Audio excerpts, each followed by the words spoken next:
Electricity. Here, there, everywhere.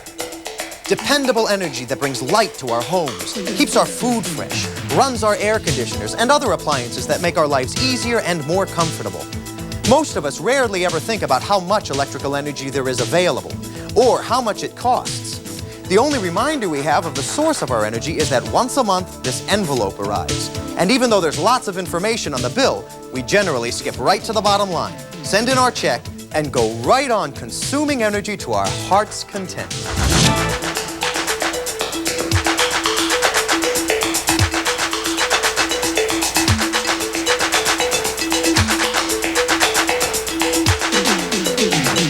This video will show that it is possible for you to control the amount of energy used by some of the electrical appliances in your household and save money.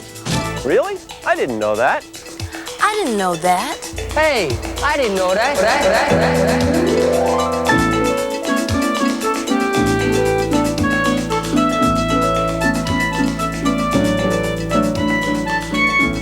Today, even though the cost of electricity is still one of the best bargains around, more and more consumers are becoming interested in how they use electricity and the costs involved. That's why we made this videotape for you. The exhibits here at the Conservation Center will provide valuable tips for the efficient operation of the three biggest users of electricity: air conditioners, lights, and refrigerators. And at the end of this program, there'll be an appliance purchasing guide for referral the next time you're in the market to replace or purchase a new unit. You see, the more you know about how your household appliances work and how they use energy, the more money you'll save on your electric bill. Oh, look, there's the air conditioning exhibit. Most people are bursting with questions and usually surprised at the answers. For instance, do they know that of all the household appliances we use, the air conditioner can use the most electricity? I didn't know that. See what I mean? Honey, how many air conditioners do we have? I don't know about you folks, but we've got 4 of them. Big ones. Uh-oh. And old ones. Uh-oh. Show me where it tells you how to save. That's my cue. Look, I don't care what they cost as long as I'm comfortable. Let's not go overboard. Hi. It looks like you folks could use some help. Oh, definitely. Well, I'm here to help you. Can you help us save money? We have 3. Air conditioners, that is. What can we do? Well, it's true that an air conditioner can be the biggest user of electricity, but it's not necessarily based on how many units you have in the house. Actually, 1 unit, 2, 3, whatever. The good news is that your air conditioner is the one major home appliance that you could save the most money on. Right. Provided, that is, you know what they're all about. All about? What do you mean? Well, most people think that all there is to know about an air conditioner is that you install it, you plug it in, and turn it on. Isn't that how it's supposed to work? No, not really. There's a lot more to efficient air conditioning than that. There are a lot of important things to know about operating and maintaining an air conditioner. Like what? I'll bet it's complicated. Yeah. Not at all. For example, one factor is the size of the room. Room? Only one room? Isn't an air conditioner supposed to cool more than one room? Yeah, we bought ours with lots of extra power, so to do a better job at cooling the entire house. Right.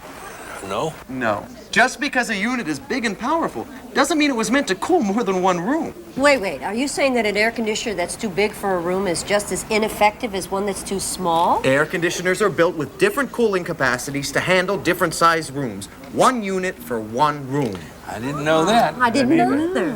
You see, an oversized unit will lower the temperature in a room very quickly, and it will shut itself off as soon as the room reaches the desired temperature. That sounds good to me. But when a unit shuts itself off that quickly, it doesn't have a chance to remove the humidity from the room. So you're saying the room may be cool, but maybe not comfortable.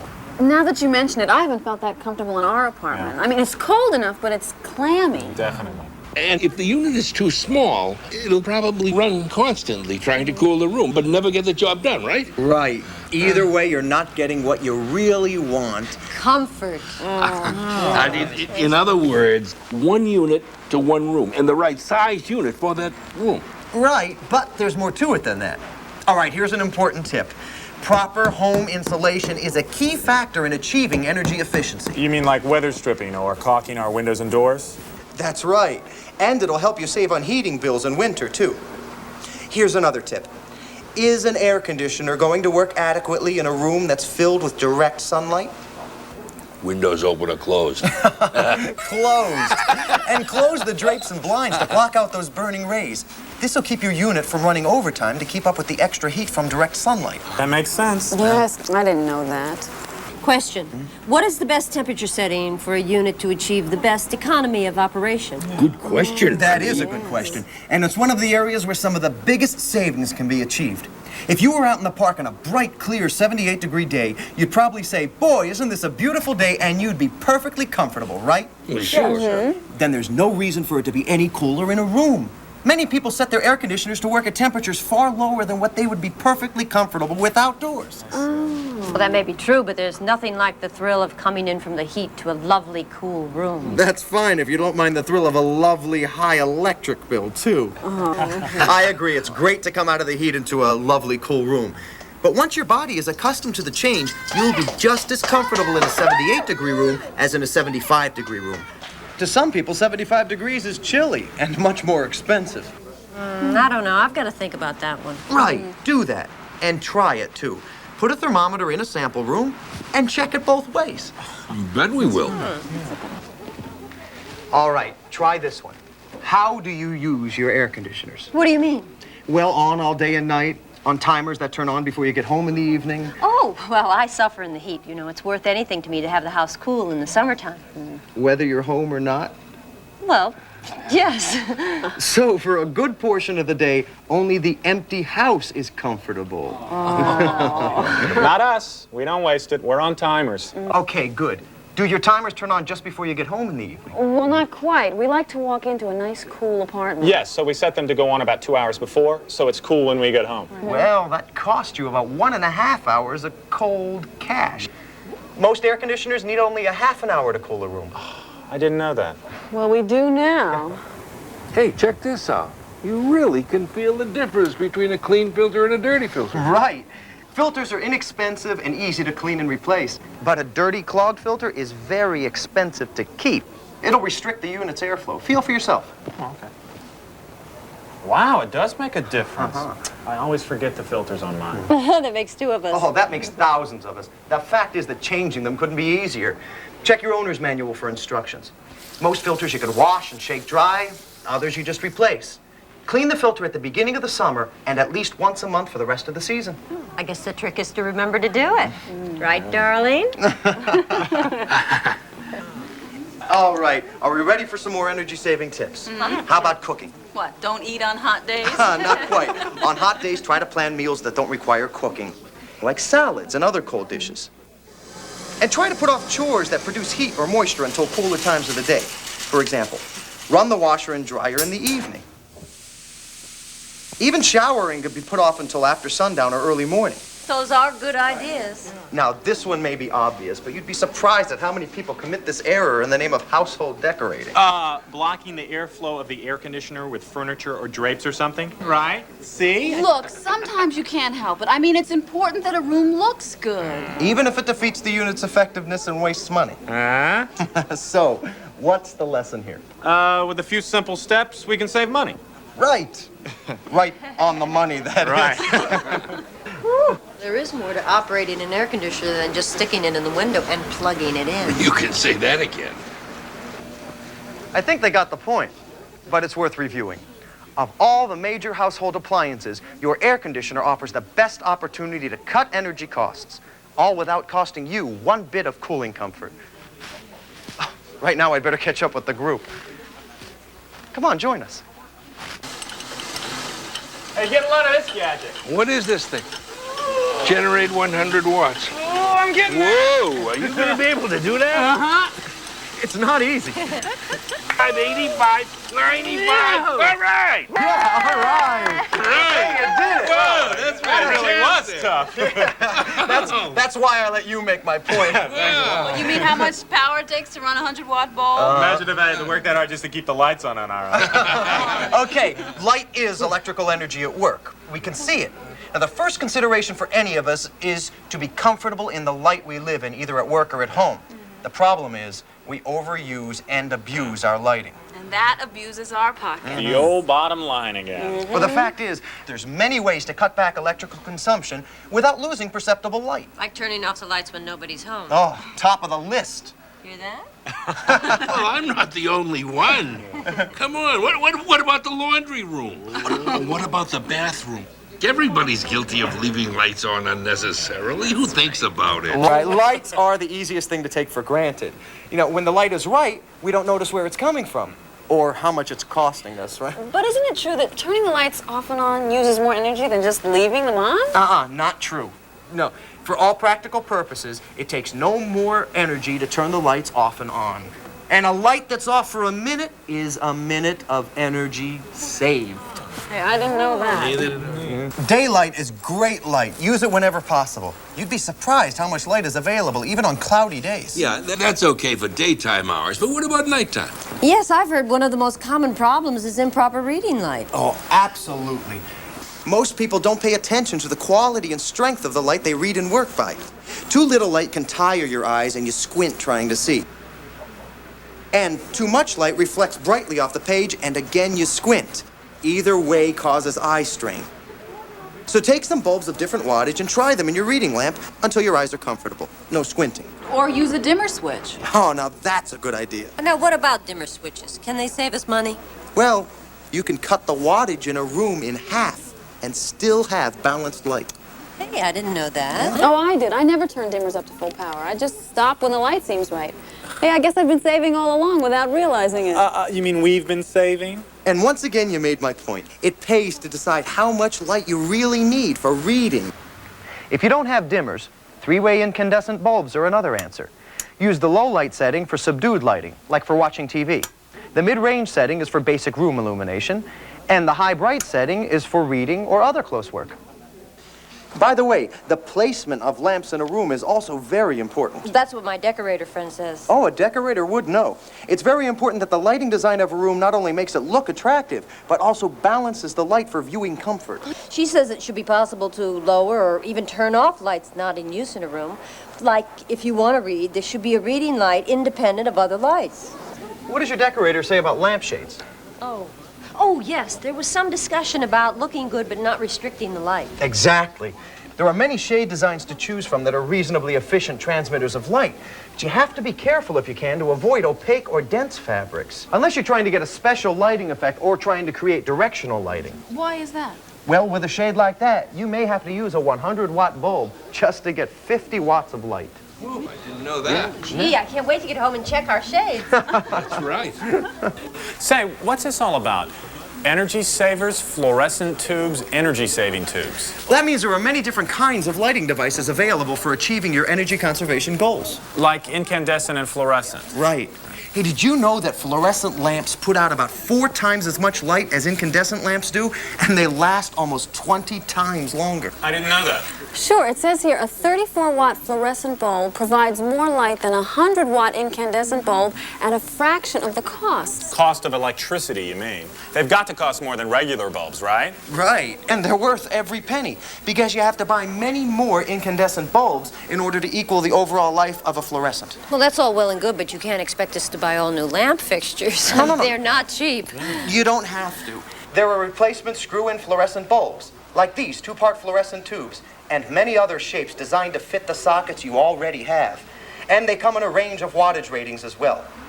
The point is, if you are replacing any of your lamps or fixtures, it would pay for you to first think of fluorescent lamps. But there are energy-saving incandescents as well. Oh, really? Well, here's a chart. If you ordinarily use a 75-watt bulb, try a 67-watt energy saver. 100 watts, try a 90. That's great.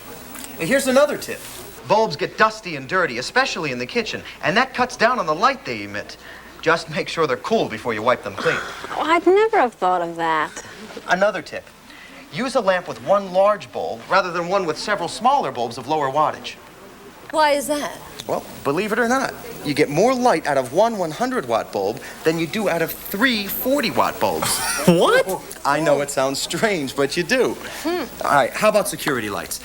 Did you leave them on in the house in the morning so there would be light in the house when it gets dark? Don't ask. Well, we're doing fine there. We try to set our timers to turn the lights on a little after twilight and go off again a little after midnight. Ah, right on. They're learning fast about how to save money. Energy efficient lighting, it's getting the right amount and the right quality of light where you need it, when you need it. And look for more efficient, lower wattage bulbs to accomplish that. But there's no better tip than the old standby. If there's nobody there, turn it off. Hey, a refrigerator with a glass door. I love it. If you ever saw me, you'd know why he loves it.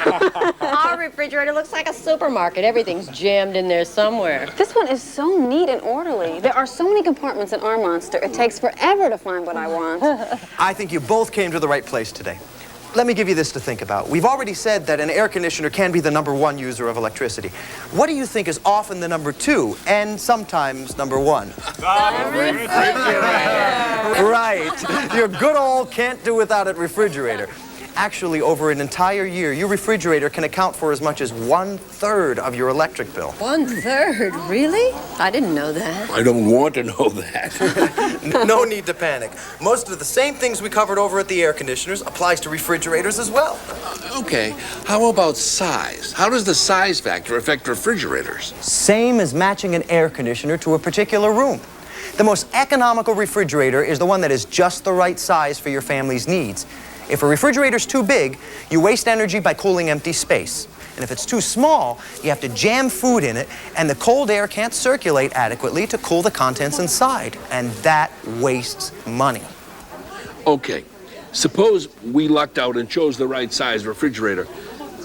How can we save money? There are lots of great tips you can put to work. Okay, look at this fancy model here. What does this tell you?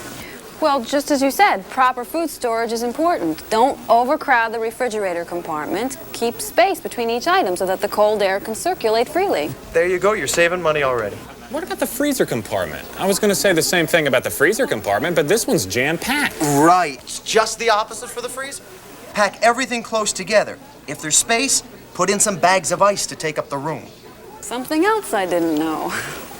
I bet the next tip is about the door gaskets. Right again. The gaskets seal the door and keep them shut with the help of built-in magnets. For an effective seal, the gasket should be clean. Use a soft, damp cloth and be sure to clean the gasket itself and the edge of the compartment as well. Cleaning will help keep the gasket supple and help make it last. You can make sure the seal is tight by placing a new dollar bill between the door and the compartment. Give it a tug.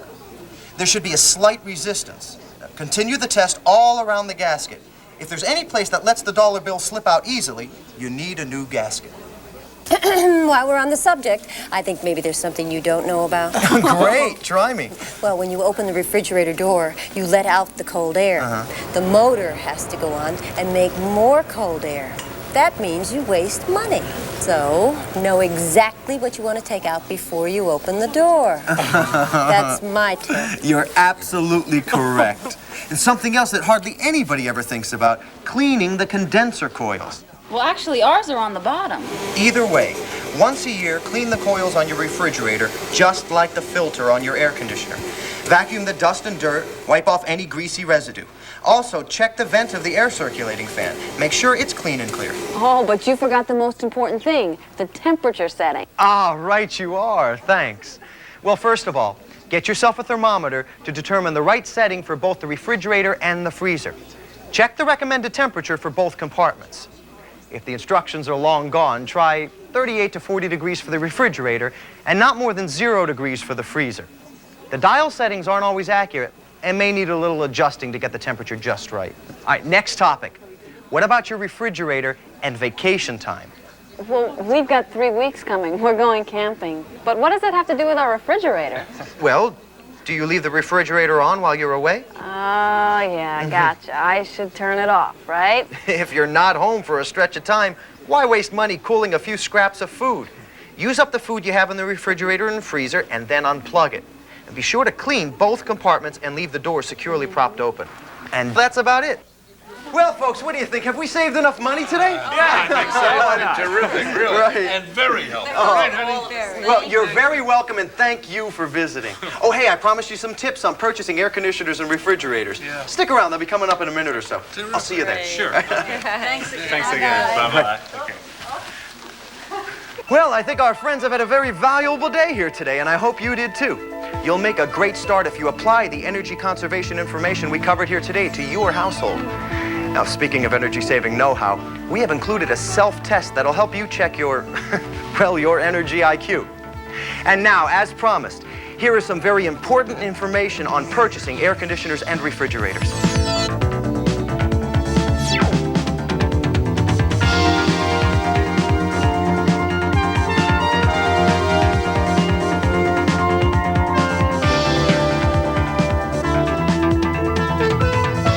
The previous sections of this presentation emphasized money-saving tips on the care, placement, and proper operation of air conditioners, light fixtures, and refrigerators.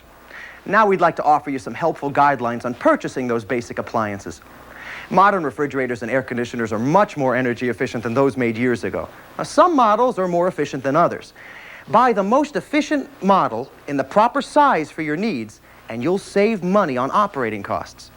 And one place to start is with an understanding of the basic energy language. The label information found on every new refrigerator, water heater, washing machine, dryer, and air conditioner offered for sale. This yellow and black sticker, called the Energy Guide label, is your basic source of information. It contains a lot of information you'll need to know about the energy efficiency of the unit you're shopping for. The Federal Trade Commission requires that all new appliances display an Energy Guide label that tells you how the unit compares to the most energy efficient and the least, with the same volume or cooling ability. EER is the measure of how efficiently an air conditioner uses electricity.